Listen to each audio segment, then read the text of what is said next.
Hello, everyone, and welcome back to the Fight Me Bro betting show. We are your hosts, Matt and Nick, and this week we're bringing to you our best bets that we like for UFC Fight Night, Derrick Lewis versus Curtis Blaydes, which is looking to be like a real dud of the card. But before you get too pessimistic about it, if you think this week is bad, take a look at next week. It is much worse. So let's just get through Is it these next really? couple and hopefully a good fight's around the corner because these Well, Izzy's around the corner, but what's next week?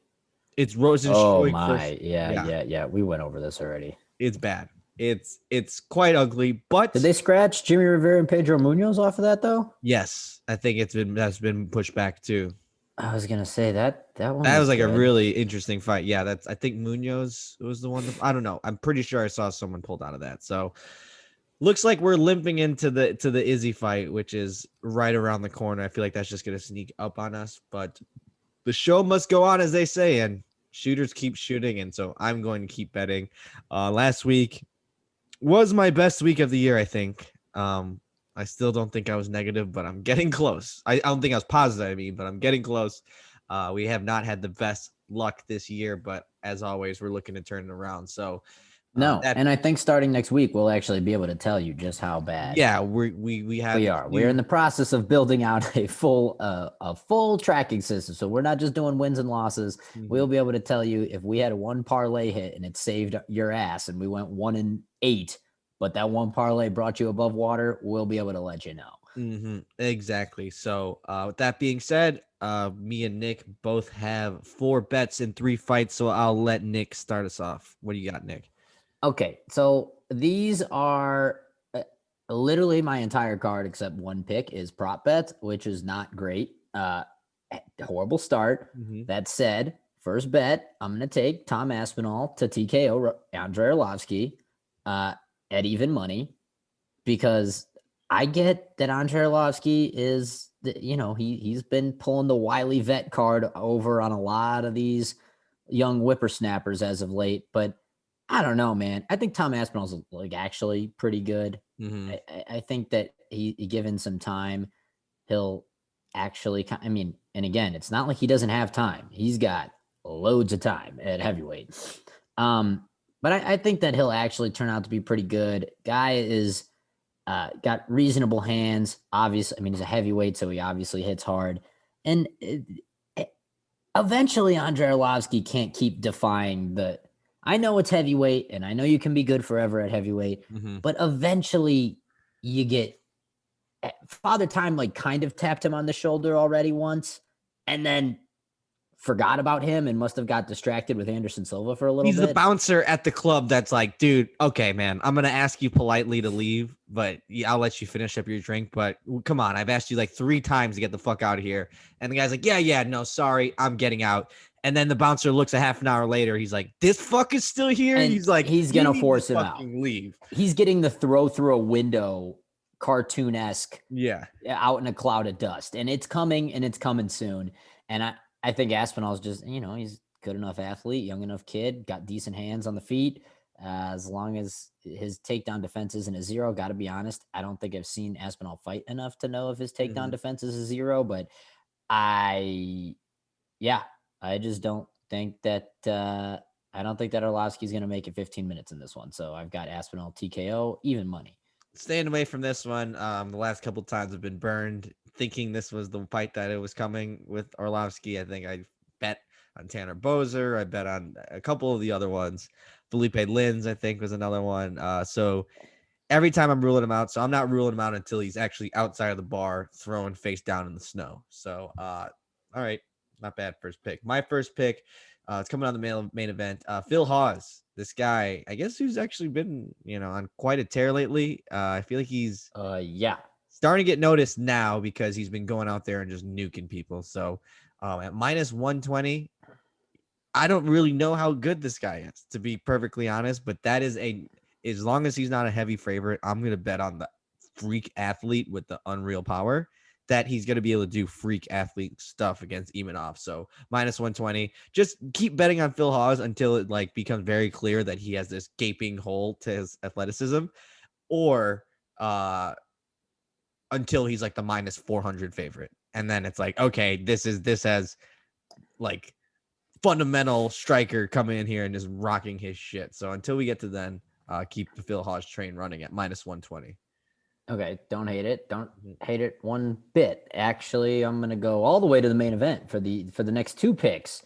I don't know exactly what's gonna happen here, but I do know that I want a piece of the main event because it's the only thing worth watching on this card, actually.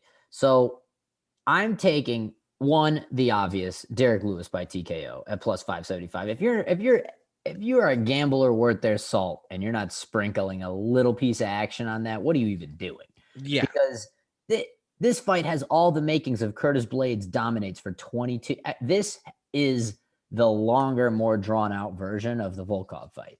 It has all the makings of Curtis Blaydes taking Derrick Lewis down for 4 minutes around. And then at the last minute, Derrick Lewis just decides he wants to get up. So he gets up and then he gets up, throws a bunch of haymakers, doesn't land.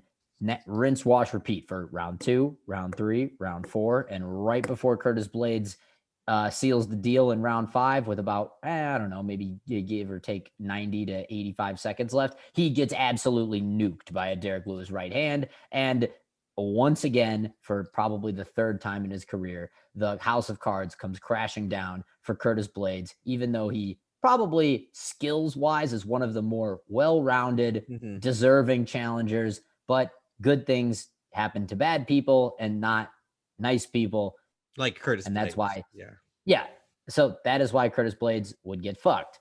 Secondly, the over 1.5 rounds in this is minus 205, or it's 1.5 rounds is minus 205 only. I mean, I know that's a 2-1 favorite, but that seems criminally cheap as I don't see Curtis Blaydes knocking Derrick Lewis out within not 7.5 minutes. Yeah. And Those are my the rounds, two picks too. huh? Those are my next two picks. Or are they exactly that? Derrick Lewis by TKO, because I think more than likely, like the path is there for Curtis Blaydes, but at plus 575, there's such a path there that you would feel like an absolute moron that you're like, Yeah. wait, I almost got 6-1 odds that Derrick Lewis was going to do the only thing that he Derrick does. Lewis is trying to do. Like, okay, I'll take those fucking odds. And the over 1.5 rounds, that I'm perplexed by, because you would think, like, okay, so the over 1.5 rounds, that means Curtis Blaydes wins. Like that is like, okay, the favorite at minus 400, like that match is going his way. What do people think, that Curtis Blaydes is going to go in there and finish Derrick Lewis right off the bat? Or alternatively, if the line is that low, the Derrick Lewis TKO line, you would imagine, would be plus 250 or something. Yeah, exactly. Because then they're playing those off of each other. It just like you said, if the odds of Curtis Blaydes going in there and nuking Derrick Lewis in 7 minutes is highly unlikely. Curtis Blaydes, when he's fresh as a daisy, is going to go in, shoot the double, get Derrick Lewis down. The entire first round is going to be just a strict wash. Just you probably don't even have to watch the first round in this fight. I could confidently say this: if Derrick Lewis doesn't knock out Curtis Blaydes, I don't even need to watch the first round, and I can tell you exactly how it goes. Yeah, there's no point. And so, yeah, to have this at only 205, I just don't even think, I don't even understand why. Both of those lines just jumped out at me. I'm just like, yep, no, these are must. I know I wasn't going to bet on a lot, but looked at main event because that's the intriguing one. I'll just jump to my lock of the week then, because you stole my next two picks. I'm going Caitlin Vieira over Yana Kunitskaya. I think Caitlin Vieira is actually good. I don't know if she's title contender good, but Yana Kunitskaya is just a good fighter for someone that's hot.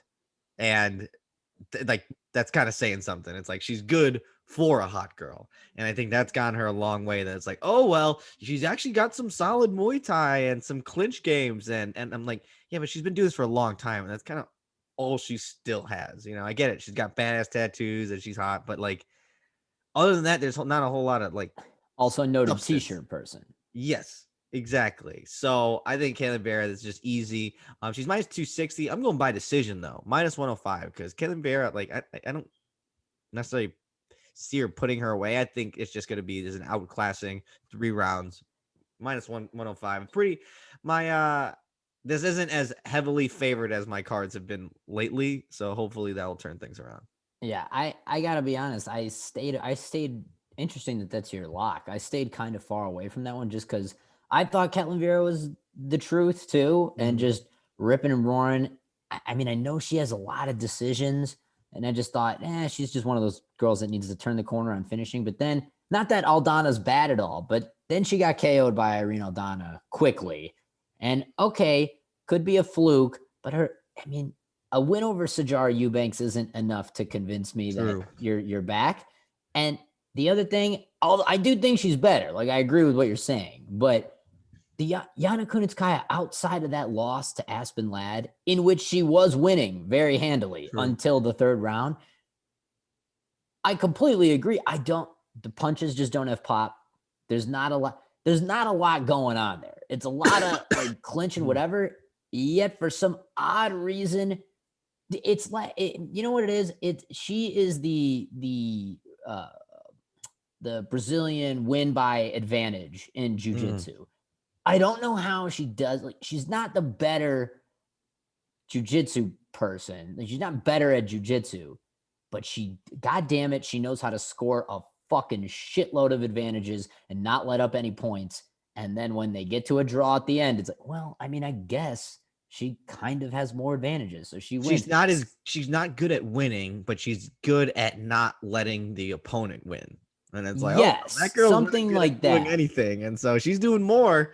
But It's barely. It's one yeah. of those things where when she fights, she, no one did any damage that round, but she threw two of those extra slow motion spinning back kicks, Mm-hmm. and she tried a couple knees in the clinch. And her fights just always seem to go in the sense of, did anyone do anything that round? Okay, no.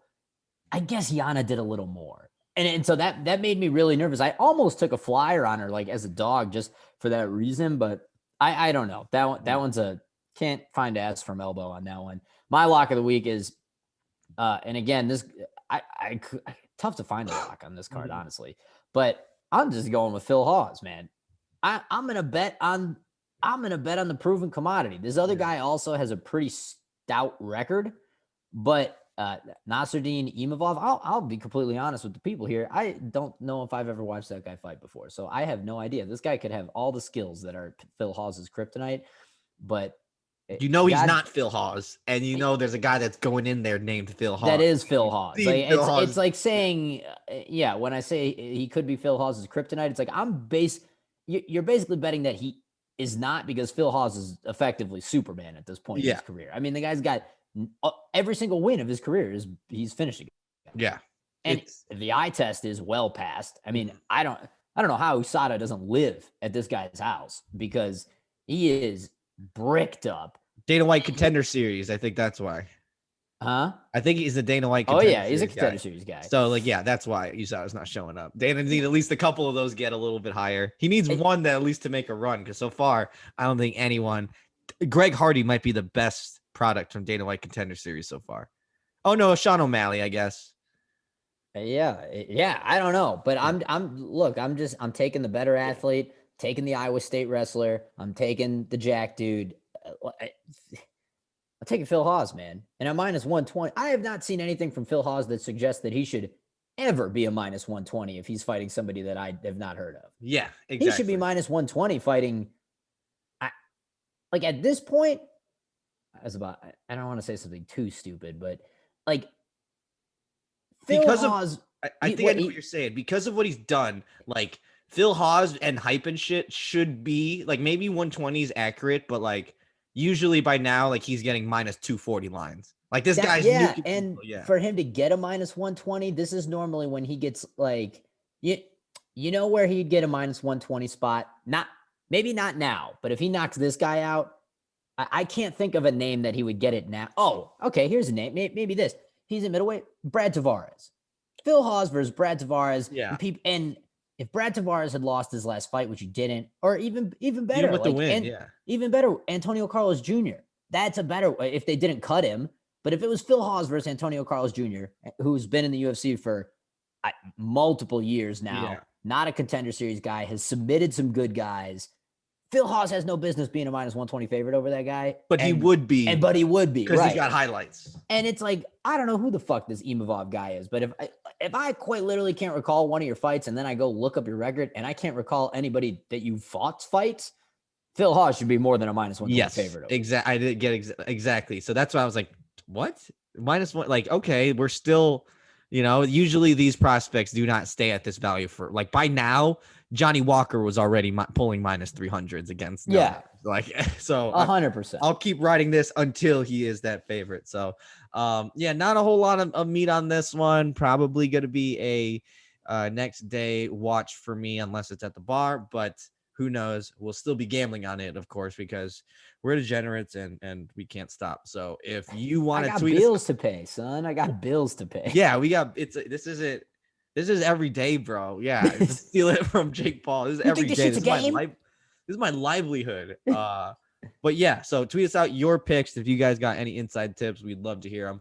You can find me at BroLeva. You can find Nick at _a_guy_and_a_gi, and you can find us both at Below the Belt MMA on Twitter. So until next week for even a worse card, but we will be here throwing out bets, throwing out potential winners. So until next week, peace out, y'all.